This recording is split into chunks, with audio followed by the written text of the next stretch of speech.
Olá, pessoal. A videoaula de hoje já é a quinta videoaula que trata de equações diferenciais lineares de segunda ordem, homogêneas a coeficientes variáveis.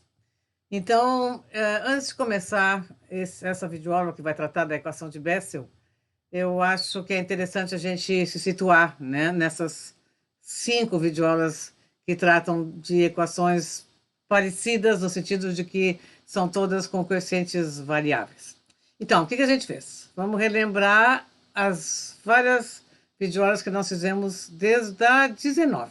A videoaula 19 foi quando a gente falou pela primeira vez em equações diferenciais lineares de segunda ordem, homogêneas e a coeficientes variáveis. Lá, o que a gente fez? A gente escreveu a equação na forma canônica para ver o que era um ponto ordinário, tá? Então, a gente viu que se tivesse um ponto A ordinário, a gente poderia trabalhar escrevendo y, solução geral, com uma série de potências em torno desse A. Em particular, a gente sempre está interessado em escrever soluções com centro em zero, séries com centro em zero. Então, a gente olha o x igual a zero. Então, o que a gente faz?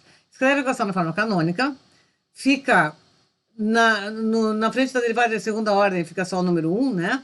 E aí fica uma função p de x multiplicando y' e uma função q de x multiplicando y. A gente olha para essas duas funções, se elas forem analíticas e x igual a zero, então a gente diz que x igual a zero é um ponto ordinário da equação diferencial, e a gente sabe agora como é que se faz. A gente escreve y como uma soma simplesmente de cmx na m e vai conseguir, trabalhando com isso, bom, os detalhes de como é que se trabalha nós já vimos bem, a gente obtém daí direto a solução geral, né? Porque daí já sai uma solução y que vai se desmembrar automaticamente em duas partes, e cada parte vai ter uma constante arbitrária multiplicando, né? Então, daí já vem junto a y1 e y2, que constituem o sistema fundamental de soluções dessas equações. Usando essa abordagem... Então, isso aí foi o vídeo 19, tá? Usando essa abordagem, nós, no vídeo 20, resolvemos a equação de Legendre. E, então, lá, usamos exatamente isso que a gente já acabou de relembrar aqui. E a equação de Legendre, vimos que para alguns casos especiais do parâmetro que a equação de Legendre envolve, nós vamos ter essas séries infinitas tornadas finitas, ou seja, a partir de um certo momento, os coeficientes passam a ser todos zero. Isso acontecerá quando eu tiver exatamente vai dar sempre um polinômio de grau m, onde m é o valor do parâmetro lá da equação de Legendre, certo? Então, a gente deduziu daí polinômios de Legendre, que são tabelados, vocês encontram isso em tabelas, encontram em softwares, em diversos, na internet, se vocês colocarem, quero saber o polinômio de grau 5, vai aparecer, vocês vão ter essa informação, e nos livros textos que a gente está usando também, enfim. Então, a gente resolveu a equação de Legendre, e essa equação, ela é importante, ela vai aparecer em várias aplicações, onde aparece, quando a gente trabalhar com coordenadas esféricas, lá nas equações parciais, daqui a pouco mais, tá? Bom, então, resolvemos a equação de Legendre, e de modo semelhante também pode resolver outras equações também importantes, entre as quais a equação de Hermite e outras que vocês vão poder ver por aí também na bibliografia. Bom, aí o que acontece? A gente também tem equações, isso aí foi a videoaula 20, tá? Que foi a equação de Legendre e tal. Mas a gente também tem equações que a gente gostaria de resolver onde o x igual a zero não é ponto ordinário. Quando o ponto não é ordinário, a gente diz que ele é um ponto singular. Mas esse singular pode ser tal que eu possa utilizar um outro método que a gente também estudou, que é um método de Frobenius, mas daí ele pode ser usado quando esse ponto singular foi um singular especial, que chama de singular regular, que é um ponto singular regular? Escrevemos de novo a equação de forma canônica, já vimos que as funções f, p e q não são analistas igual a zero, por isso que ele não é ordinário, ele é singular. Mas, se a gente pegar o p de x e multiplicar por x, aí vem aquele f maiúsculo que, né, que a gente usou, e se multiplicar o q de x por x ao quadrado, vem aquele g maiúsculo que a gente usou. Se essas duas forem analíticas de x igual a zero, então x igual a zero é ponto singular regular. E se isso for assim, podemos, então, estaríamos satisfazendo as condições do teorema de Frobenius, que a gente viu, e podemos utilizar o método de Frobenius. O que diz Frobenius? Diz que, no mínimo, uma solução será do tipo somatório de Cm, x na m, mais um R, agora tem um R a mais que não tinha antes, e esse R vai ser calculado de tal maneira que o C0 seja diferente de zero. Então, a gente substitui na equação diferencial o y por esse somatório, que tem Cm, x na m, mais R, e, consequentemente, as derivadas de acordo com isso, né? E aí, a gente vai obter, vai calcular o R, e a gente chama essa equação que dá os valores de R, uma equação algébrica de grau 2, que se chama equação indicial, e dependendo das raízes dessa equação indicial, pode recair em 3 casos. Isso tudo a gente viu na videoaula 21, o método de Frobenius, tá? Bom, com esse método, nós resolvemos a equação de Cauchy-Euler e lá nós colocamos exemplos que caem nos 3 casos, dependendo das raízes da equação indicial, tá? A diferença com Frobenius é o seguinte, a gente não tem direta solução geral, a gente encontra uma solução de cada vez, tá? Escreve a primeira solução e depois, com a primeira, a gente acaba obtendo a segunda.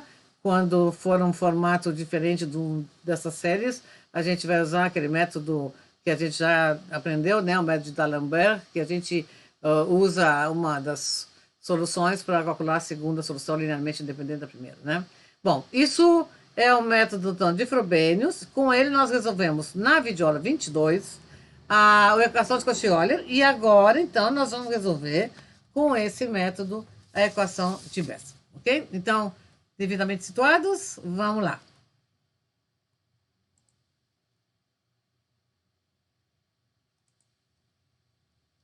Equação diferencial de Bessel de ordem Ni.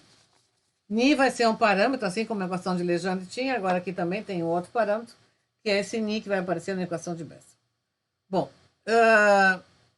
esse Ni, em princípio, é um real não negativo. Na equação diferencial aparece um Ni ao quadrado. Então, se eu precisar do Ni sozinho, vai ser, a partir daqui, o valor negativo, positivo, né? Não negativo, pode ser zero também, tá? Não negativo, que tem o quadrado que aparece na equação. Bom, então, fazemos isso que a gente acabou de relembrar, tá? Descrevemos a equação de forma canônica. Essas funções P e Q não são analíticas x igual a zero. Então, x igual a zero não é ponto ordinário. Então, se não é ponto ordinário, é ponto singular. Então, tá aqui. Mas eu não sei ainda se é singular ou regular. Só pelo fato de não ser ponto ordinário, é ponto singular. Agora, vamos ver se ele é singular regular, porque daí precisa disso para poder usar Frobenius. Então, multiplica por x, né, o P, multiplica por x2 o Q, e aí as funções que dão aqui, elas são analíticas igual a zero. Então, ele é um ponto singular regular. Tá? Então, vai dar para usar o método Frobenius, que é o que a gente acabou de revisar aqui. A gente substituirá Cn x na n mais r, a soma disto. O C0 vai ser calculado, vai ser calculado o R, tal que o C0 seja diferente de zero. Nós vamos ver daqui a pouquinho, já fizemos isso. Vamos fazer de novo, né? Agora na equação de Bessel, tá?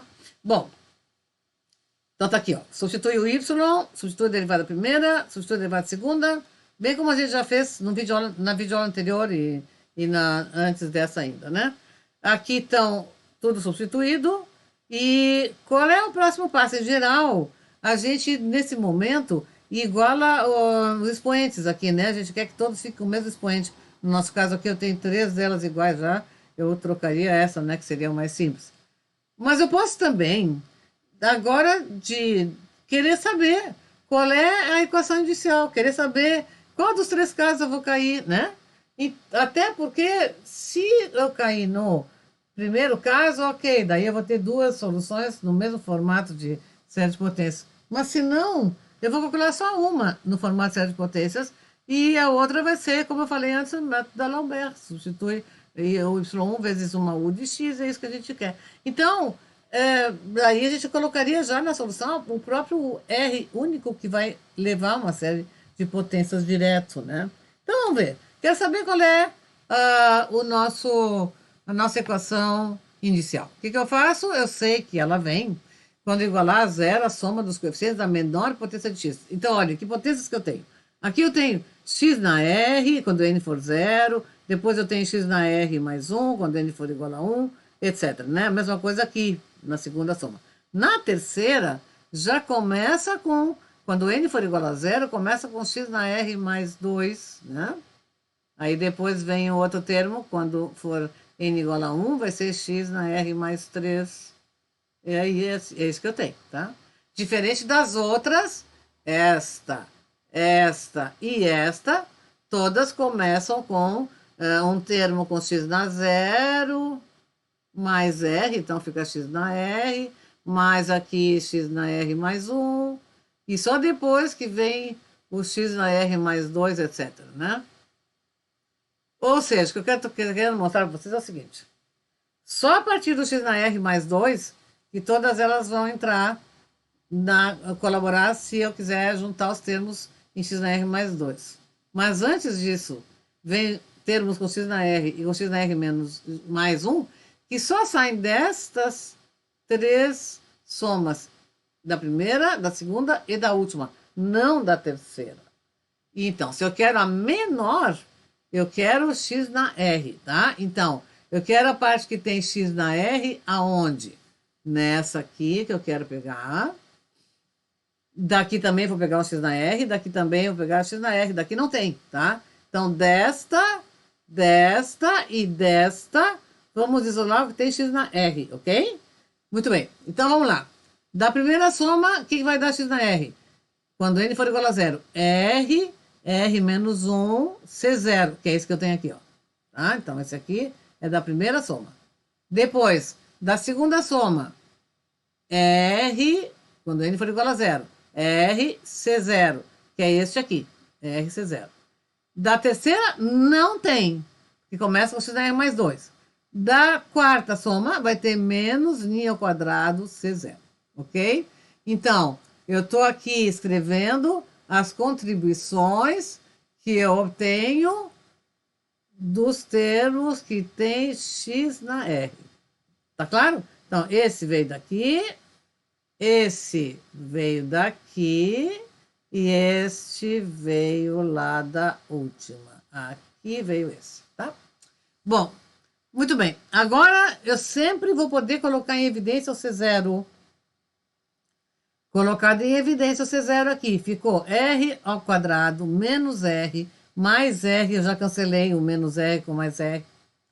E depois menos n ao quadrado, tá? Então, esse R que está aqui cancelou com menos R, que vai ter esse produto aqui. Então, C0 vezes isso igual a zero. Como C0 é diferente de zero por hipótese, a minha equação inicial está aqui. R ao quadrado menos n ao quadrado igual a zero. Raízes mais n e menos n. Muito bem. Então, e agora? Qual é o caso que é primeiro, segundo ou terceiro? Depende do valor de n, né? Por exemplo, n igual a zero, obviamente, é raízes iguais. N diferente de zero vai ser raízes diferentes, e daí pode ser aquele caso que a diferença entre elas dá um número inteiro, ou não, daí é outro caso. Então, dependendo do valor de n, que é real ou negativo, desde o início, vocês lembram? A gente disse que eles seriam real ou não negativo, teremos distintas situações para o sistema fundamental. Como será o sistema fundamental? Bom, então eu vou ter que olhar, como eu disse, dependendo do valor de n. Vamos analisar as diversas situações, são 3 casos, né? Então, tá aqui as raízes da equação inicial, aqui eu escrevi a equação diferencial de novo, e aqui eu vou escrever os 3 casos direitinho. Primeiro caso, se o n diferente de zero e 2n não inteiro. O que é 2n? 2n é justamente a diferença entre a primeira e a segunda. Lembra que a primeira a gente sempre põe a maior, né? Que é o mais n, já que o n não é negativo. E aí R1 menos R2 vai dar sempre mais n menos n. que dá, tá? Ni menos ni, que dá esse 2ni que eu vou ter aqui, tá?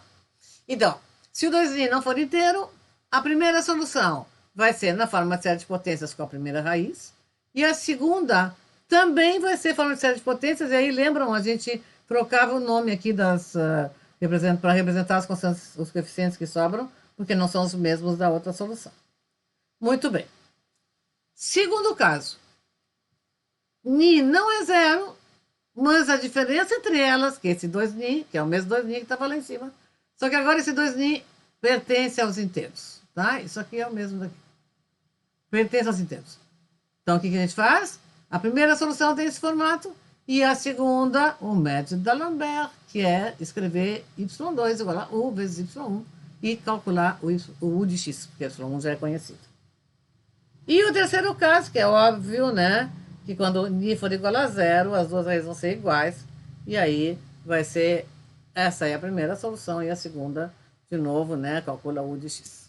Então, em qualquer um dos três casos, a gente tem essa y1 igualzinha, ó, y1, cn, xn mais ni, aqui, aqui e aqui, dos três casos. É isso que eu escrevo aqui. Em qualquer um dos casos, nós temos essa y1. Vamos chamar isso aqui de 1. A gente vai voltar daqui a pouco para cá, a gente vai chamar de 1. Então, vamos trabalhar dessa primeira solução, que vai valer em qualquer um dos três casos, que vai ser sempre com ni aqui no lugar da raiz, no R, tá? Essas soluções, quando eu substituir aqui a raiz por mais ni, e agora a gente vai trabalhar sobre elas, vão levar, aqui não é polinômio, tá? A legenda era polinômio, aqui vai ser funções de Bessel de primeira espécie de ordem ni. Nós vamos deduzir essas funções de Bessel de primeira espécie de ordem ni. São funções com propriedades bem definidas, conhecidas, tabeladas, etc. Então, a gente vai deduzir isso agora. A importância da equação de Bessel, assim como eu comentei que a Legendre nós vamos cair nela quando tivermos simetrias esféricas, a equação de Bessel nós vamos recair nela quando tivermos simetrias cilíndricas.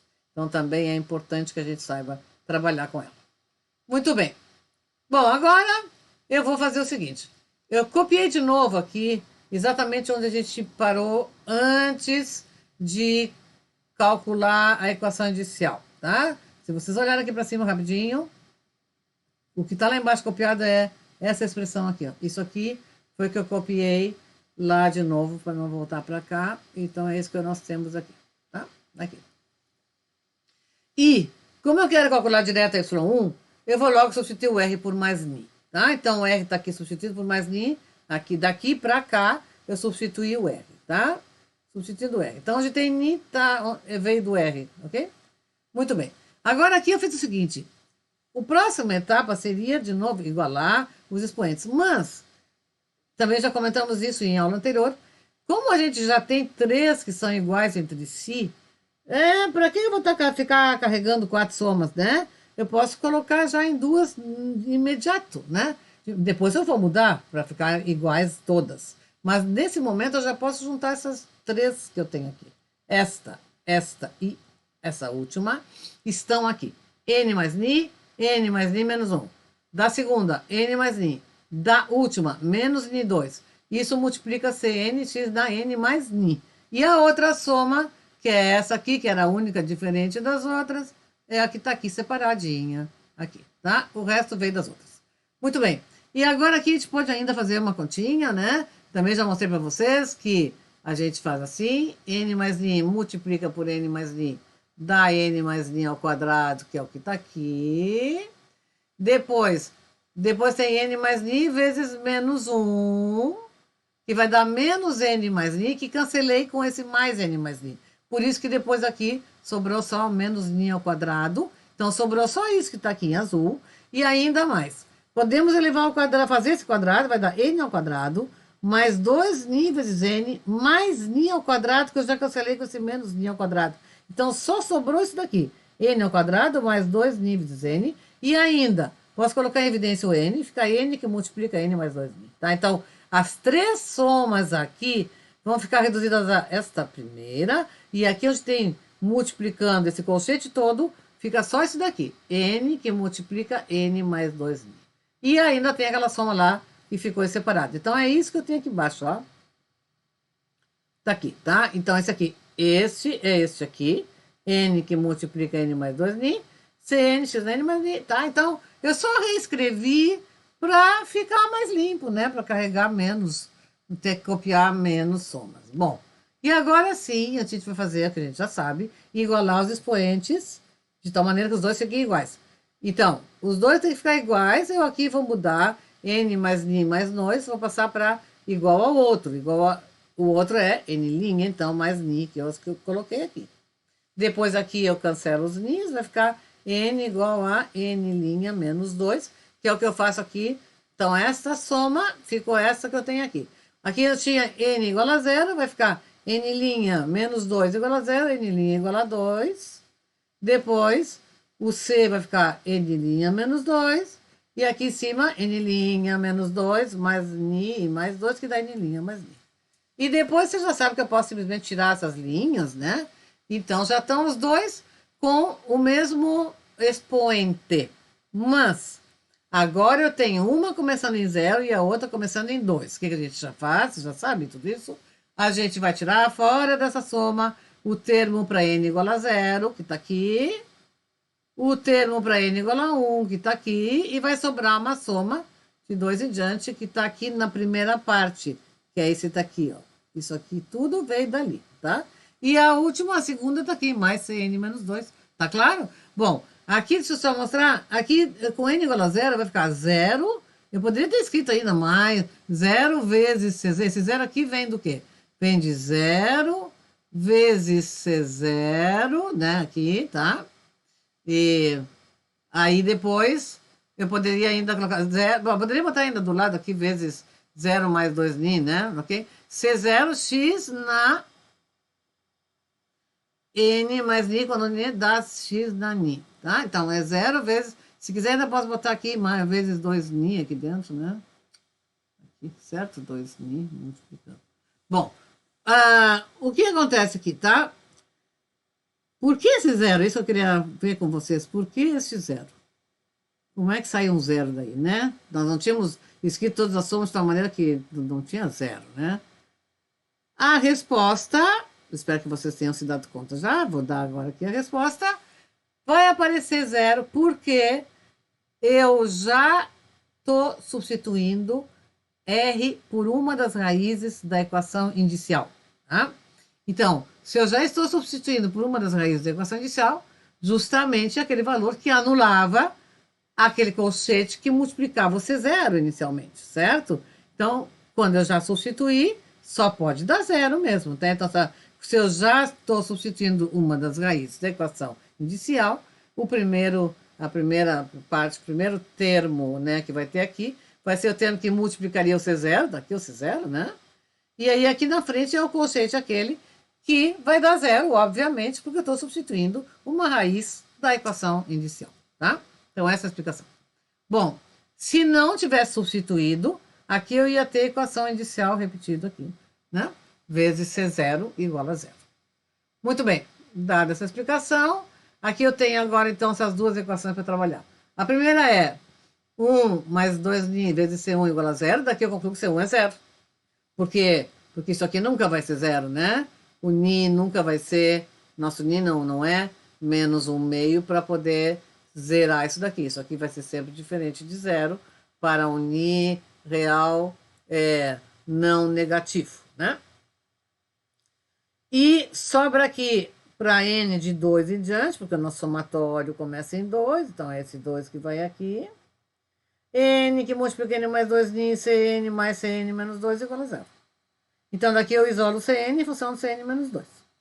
Muito bem, então eu tenho aqui que ímpar C1 é 0, e como aqui eu tenho uma relação de 2 em 2, todos os ímpares vão ficar relacionados com C1, porque é de 2 em 2. E todos os pares vão ficar relacionados com C0. E então, já que o C1 é 0, todos os ímpares serão 0. Então, é isso que eu escrevi aqui embaixo. Ó.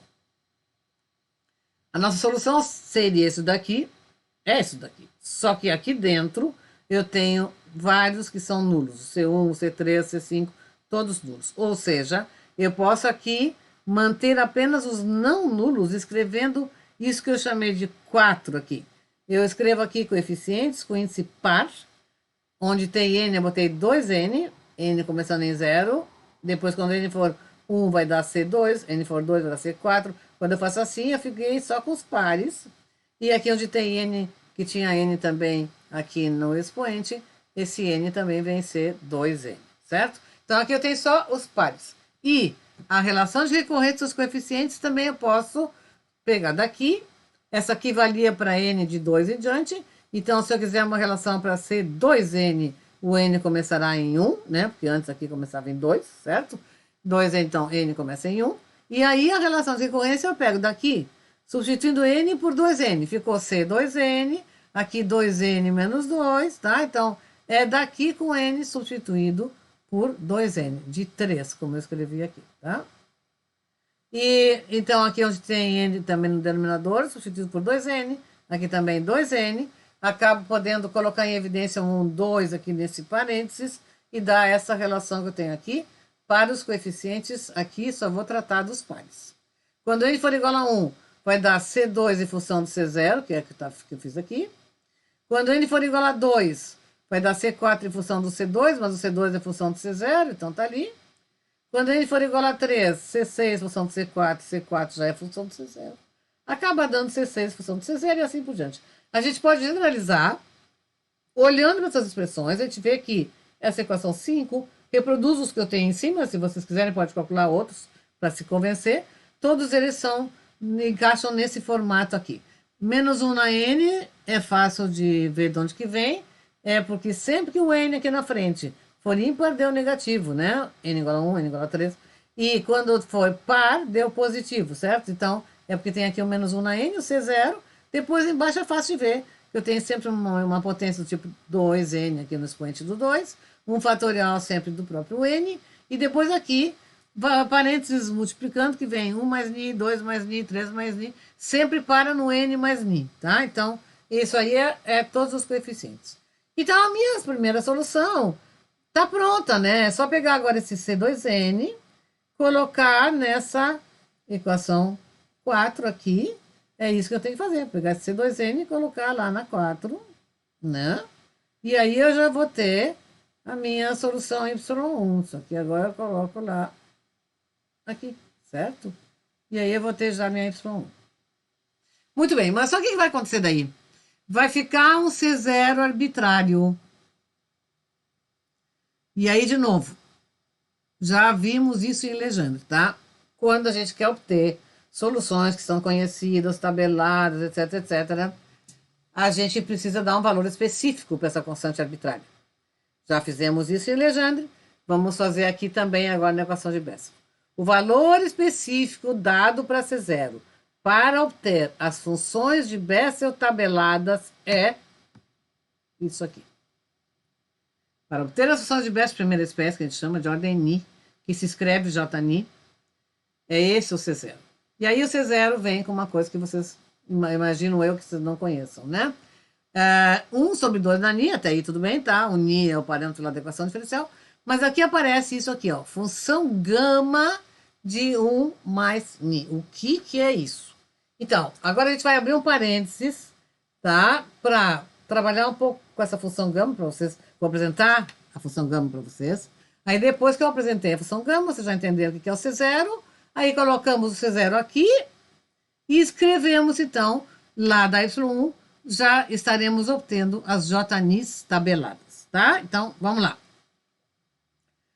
O que é a função gama? Um parênteses para ver o que é essa função gama aí. Função gama de um número alfa, onde alfa é um real positivo, é obtido pelo valor dessa integral definida aqui. Integral de 0 infinito, t na alfa menos 1, e na menos t dt. Com essa definição, nós temos a função gama, e essa função gama tem duas propriedades que a gente vai usar aqui. Tem várias propriedades outras, né? Mas a gente vai usar aqui duas delas, e por isso eu vou deduzir as duas propriedades das quais eu preciso. A primeira diz que gama de alfa mais 1 é alfa vezes gama de alfa. Vamos mostrar isso. Como é que eu mostro? Gama de alfa mais 1. Onde tem alfa, aqui eu vou colocar alfa mais 1. Vai ficar gama de alfa mais 1 igual a integral. Aqui Onde tem alfa, eu coloco alfa mais 1. Então vai ficar alfa só, tá aqui. E aí, essa integral aqui eu vou calcular usando integração por partes. Isso aqui é o U, isso aqui é o dV. Então, aqui é U vezes V, menos a integral de V du, ok? É tranquilo isso aqui. Aqui essa primeira parte vai dar zero. E aí, esse alfa eu posso colocar fora da integral que sobrou. E o que sobra aqui é exatamente a gama de alfa. Então, mostrei que gama de alfa mais 1 é igual a alfa gama de alfa. Exemplo de aplicação disso aí, dessa propriedade. Sabendo que gama de 1 meio é raiz de π, calcule gama de 5 meios. Então, como é que eu calculo? 5 meios é 3 meios mais 1. Então, gama de 5 meios é 3 meios, gama de 3 meios. Bom, mas gama de 3 meios eu também não tenho. O que eu faço? Ah, gama de 3 meios é 1 meio vezes gama de 1 meio, porque 3 meios é 1 meio mais 1. Né? Então, o 3 meios que eu já tinha antes está aqui repetido. Aqui está ele. E essa função gama eu escrevi agora como 1 meio, gama de 1 meio. Então, esse 3 meios está aqui, 1 meio veio para cá do lado. E o gama de 1 meio, sim, foi dado aqui, que é a raiz de π. Então, no final das contas, eu calculei gama de 5 meios dá 3 quartos vezes raiz de π. Segunda propriedade interessante é a seguinte. Se eu tiver aqui dentro um número inteiro não negativo, tá? Se o n for um inteiro não negativo, o resultado da função gama dá o fatorial do n. Por isso a gente fala que a função gama é uma extensão da função fatorial. Então, tá aqui, como é que eu mostro? Gama de 1, da definição, coloco aqui, boto alfa igual a 1, vai ficar t na zero. Então, gama de 1 é e na menos t de t. Calcula essa integral, deu 1. Gama de 2, usa a propriedade anterior, vai dar 1 gama de 1, que é 1. Gama de 3, pela propriedade anterior, 2 gama de 2, 2 vezes 1, fatorial de 2. Gama de 4, e assim por diante. Concluo que gama de n mais 1 é o fatorial de n. Bom, visto estas propriedades, vamos voltar para a função de Bessel. Função de Bessel agora já sei o que significa esse gama na função no C0. Substituo na expressão que eu tinha, vai ser 2n. E vai dar para n igual a 1, que é o C2 aqui, menos C0, 2 na 2n, com n igual a 1, tá? Tá aqui. E então, esses vários parênteses terminam no 1 mais n. Mas aí tá o C0. Agora eu pego esse C0 que eu tenho aqui e coloco aqui. Isso aqui vem para cá agora, certo? E aí vai dar, aqui embaixo, do lado do 1 mais n, ficou gama de n mais 1, que estava aqui. Tá aqui. E esse n tá aqui no expoente junto com o 2 na 2. Tranquilo? E agora aqui, 1 mais n vezes gama de n mais 1. Uso uma das propriedades, a primeira, né?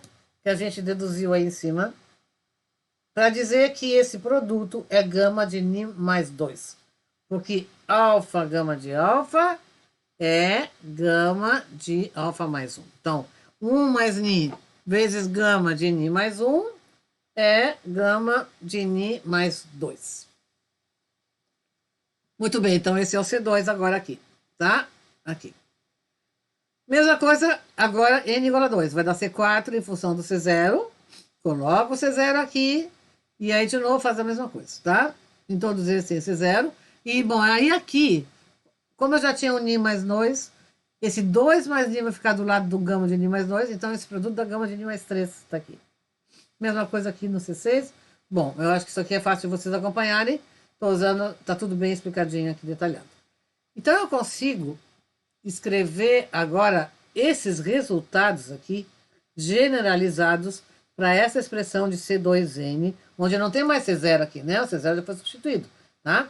Então, eu vejo que com N igual a 0, 1, 2, etc., eu consigo reproduzir meus resultados desde o C0.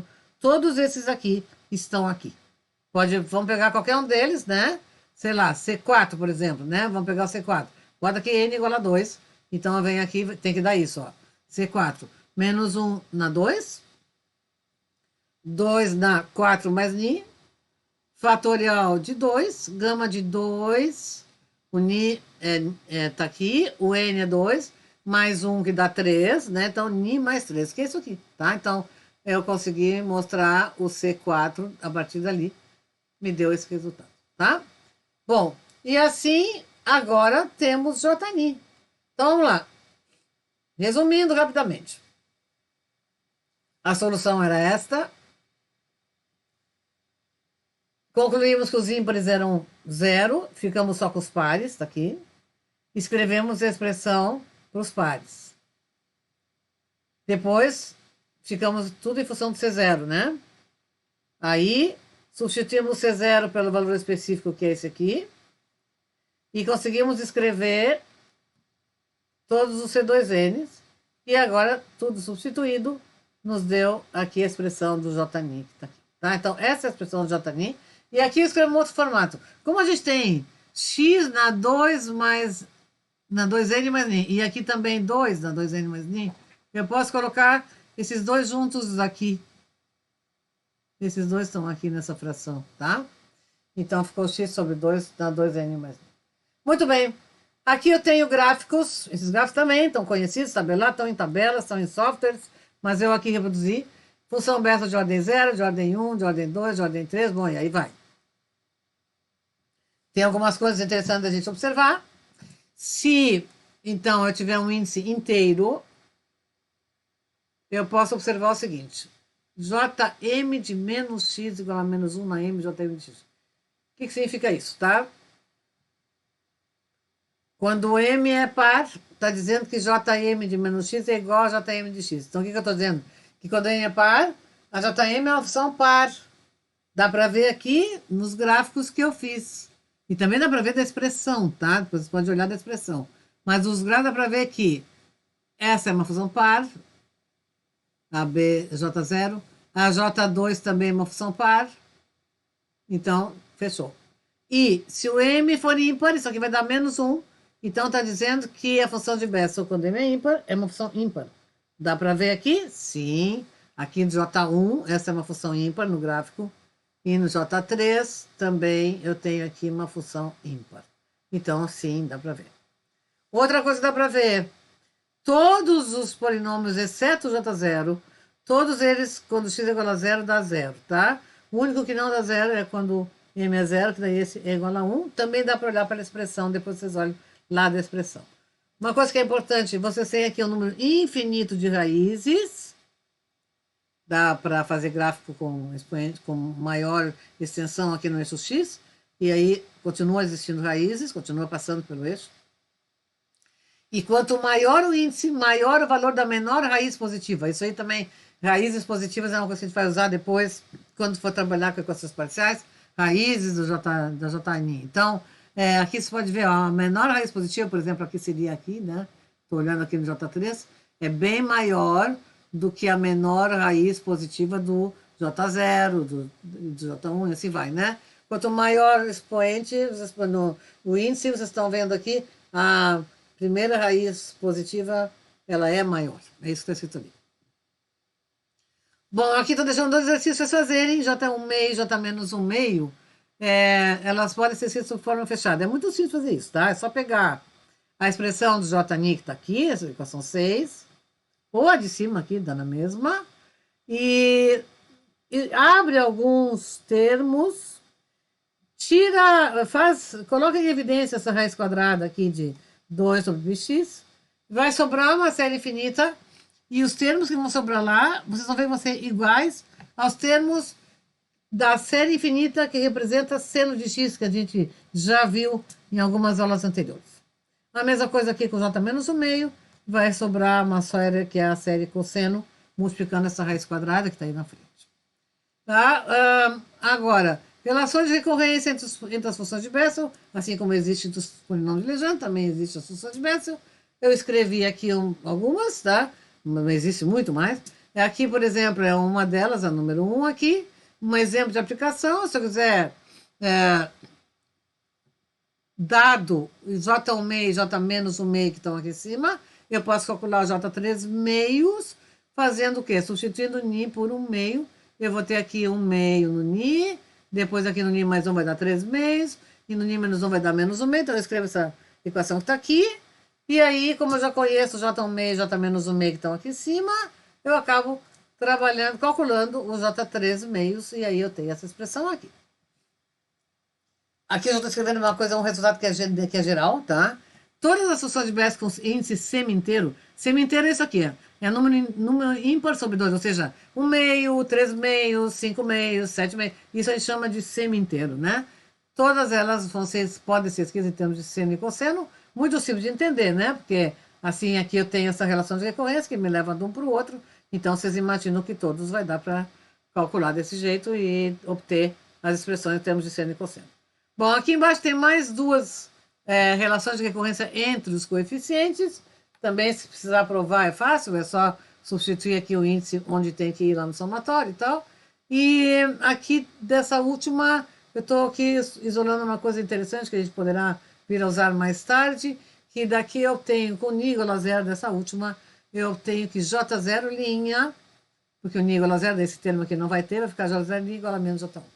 E outra coisa também, se vocês subtraírem aqui 2 e 3, vai dar a relação 1 que a gente usou aqui em cima. Bom, muito bem. Então, falei bastante sobre as funções de Bessel de primeira espécie, que elas são o quê? Elas são a y1, né? Da equação de Bessel. Isso ainda não é o sistema fundamental. Como é que é o sistema fundamental? O sistema fundamental tem que ser uma combinação linear arbitrária da Jni, que é a minha y1, né? Com uma segunda solução que precisa ser linearmente independente da Jni. Mas e aí? Como é que vai ser isso? Bom, se a gente lembrar que nós tínhamos duas raízes, uma é igual a mais Ni, a outra é igual a menos Ni, é claro que a J menos Ni também é a solução, porque é como fazer tudo que a gente fez com mais Ni, vai fazer com menos Ni, vai dar J menos Ni, vai dar a mesma coisa. Então é só pegar a expressão do Jni, substituir o Ni por menos Ni, e a gente obtém aqui a segunda solução. Só que resta a segunda pergunta. Será que ela é linearmente independente? É solução? Sim. Mas será que ela é linearmente independente? Aqui eu coloquei uma outra coisa, é que essa segunda solução, como tem x na menos Ni, e como Ni é 2n menos Ni, né, e o n vai aumentando, como Ni é um real não negativo, isso aqui dá para ver que é uma solução que diverge em x igual a zero. Isso aí vai ser uma condição que a gente tem que conhecer, né, quando for aplicar essas condições aí sobre as soluções que a gente vai ter. Bom, aqui a resposta da minha pergunta, né? Perguntei se era linearmente independente. Resposta, nem sempre. Então, se o Ni não for inteiro, a resposta é sim, tá? A gente pode olhar que a expressão do J menos Ni, que a gente tem aqui, não é uma constante vezes Jni. Então, tudo bem, já temos a solução geral, porque já temos as duas soluções linearmente independentes. Se o Ni for igual a zero, obviamente a resposta é não, porque daí eu não tenho uma segunda solução aí, explicitamente. E se o Ni for pertencente ao inteiros, exceto zero, isso aqui, né? Mostraremos que uma delas é múltiplo da outra. Então, daí a resposta é não. Então, vamos fazer isso. Eu quero mostrar que o J menos M é múltiplo do Jm se M for um inteiro não nulo. Então, tá aqui. Eu escrevi J menos M, é só pegar a expressão Jni e colocar menos M no lugar do Ni. E daí acontece o seguinte, tem aqui essa função gama. A função gama, aqui todo mundo é inteiro agora, tá? N é inteiro, M também. Então, isso aqui já dá para usar a segunda propriedade da função gama, que diz que isso aqui é a fatorial de N menos M, né? Que é o que está aqui dentro. Somado com 1, então é o fatorial de N menos M. Bom, só que fatorial existe quando aqui dentro esse número que eu tenho calculado fatorial é um inteiro maior ou igual a zero. Ou seja, o N aqui não começa no zero, começa no M, então, né? N igual a M, M mais 1, aí que tem esse fatorial. Ou seja, a minha soma mesmo, ela, quando eu colocar fatorial aqui, ela começa em M, não em zero. E eu gostaria de comparar com o Jm, para mostrar que uma é uma constante vezes a outra. Aí vem uma coisa que a gente faz com somatórios, que eu estou colocando aqui também, que é o seguinte, eu vou redefinir o índice da soma, de tal modo que sobre uma soma que começa em zero, tá? O que eu faço? Como é que se faz isso, né? Então, Eu quero que, não quero mais começar em M, quero começar em zero. Então eu vou dizer o seguinte, que o meu N é igual a um M mais alguma coisa. Essa alguma coisa daí vai começar no zero, né? Ou seja, é isso aqui, ó. Eu digo que o N é igual a um M mais um S. Então, com isso, o meu S vai começar em zero, que é quando ele for zero que vai dar o primeiro N daqui, certo? E daí é só substituir agora aqui em cima N por M mais S, e eu tenho essa soma aqui, que começa em zero. Agora, esse menos 1 na M, que é daqui, tá? Isso aqui é menos 1 na M vezes menos 1 na S. Eu deixei uma parte aqui fora, que não tem S, que não entra na soma, e a outra parte aqui com o índice da soma, né? Tá? Então tá aqui. Bom, e aí eu vejo que o que sobrou lá dentro, vocês refaçam essas contas com calma, não tem nada de complicado. Vocês vão identificar, isso que eu botei aqui nesse retângulo verde, é a própria JM. Então eu mostrei que a J menos M é uma constante, nesse caso a constante é menos 1 na M, vezes JM. Então, a solução geral não pode se usar a J menos M como segunda solução, porque ela é múltiplo da primeira. Então, voltando a procurar a solução geral nesse caso. JM mais um B, que não pode ser J menos M. E aí, então, vem uma segunda solução, linearmente independente da primeira, que se chama função de Bessel de segunda espécie de ordem M, ou função de Neumann de ordem M, que se representa por YM. Tá? A gente não vai deduzir aqui, a gente tem que fazer isso a partir da função de Bessel e colocando o U de x para calcular, na função de Bessel de primeira espécie, que eu colocar e calcular o U de x e tal, mas vai dar o que também é tabelado, então já estou dizendo aqui que é só buscar depois, se eu precisar, numa tabela, as y. Eu fiz aqui o gráfico de algumas, aqui está o y0, o y1, o y2, o y3. Tá? De novo, número infinito de raízes, diverge x igual a zero, assim como j menos m também divergiria mesmo. E, bom, e aí tem o seguinte, né? Só para concluir, estamos quase terminando. O que acontece? A gente tem duas formas de solução geral diferentes, né? Se eu tiver certeza que meu Ni não é inteiro, eu vou poder usar Jni e J menos Ni aqui, né? Mas, se for inteiro, eu sou obrigado a usar Y. Daí não posso usar J menos E. Então, o que fizeram lá? Os matemáticos definiram Y, mesmo quando não precisaria delas. Ou seja, quando Ni não é inteiro, eu posso definir Ys também. Elas foram necessárias para inteiro. Mas eu posso definir de tal modo que recaia nas J's, para as Y que eu tinha. Olha aqui. Se eu coloco aqui Yni igual a isto, é uma combinação linear de Jni com J menos Ni. Então, a primeira coisa, essa expressão para o Y é linearmente independente do Jni. Assim como o J menos Ni também já era. Se o Ni não fosse inteira, J menos Ni era linearmente independente. Só que eu estou querendo calcular uma Y para que eu possa sempre usar Y, certo? Bom, mas aí eu tenho que garantir que ela também seja linearmente independente. O que é esse pois que está aqui, tá? Esse pois é o seguinte, como é que eu olhando para cá, vejo que isso que está aqui é linearmente independente do Jni? Divide por Jni, a resposta é isso, divide por Jni e vê que não dá uma constante. Se eu dividir por Jni, bom, o primeiro termo aqui vai dar cotangente de Ni vezes π, é isso que vai dar, menos, e agora, quando eu dividir por Jni aqui, eu não vou ter uma constante, porque J menos Ni não é uma constante vezes Jni. Estou falando do caso de Ni diferente de inteiro, tá? Então, no momento que eu coloco aqui o J menos Ni junto, eu estou garantindo que eu tenho algo que é linearmente independente do Jni, ok?